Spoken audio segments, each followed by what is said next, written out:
आठवा फोटो मला ग्रामदेवत.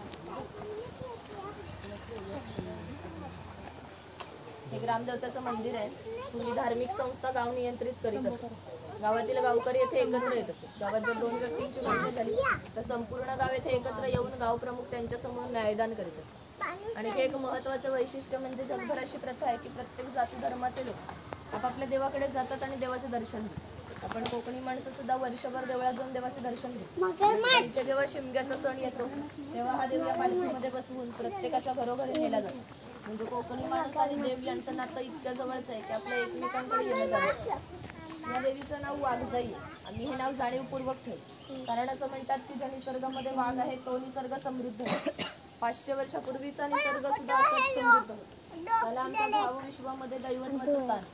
आपण कोकणी माणसं वड, पिंपळ, साप यांची पूजा करतो, म्हणजे आपण निसर्ग पूजक माणसं आहे. म्हणून देवीचं नाव सुद्धा प्रत्यक्ष निसर्गाशी संबंधित असंच ठेवलंय वाघजाई. आम्ही जेव्हा देवळामध्ये जातो तेव्हा देवळातील गुरव लोक आमच्यासाठी प्रार्थना करतात, त्याला आम्ही गाराणं असं म्हणतो.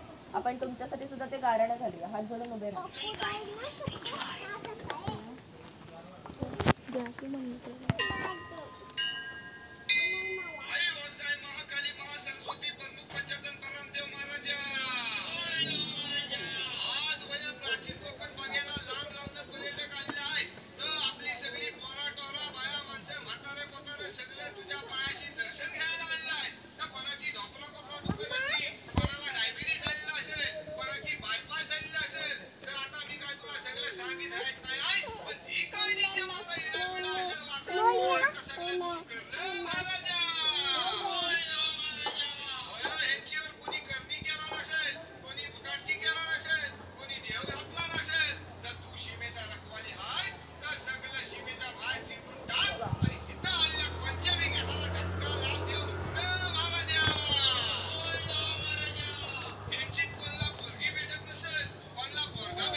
हात जोडून उभा करा.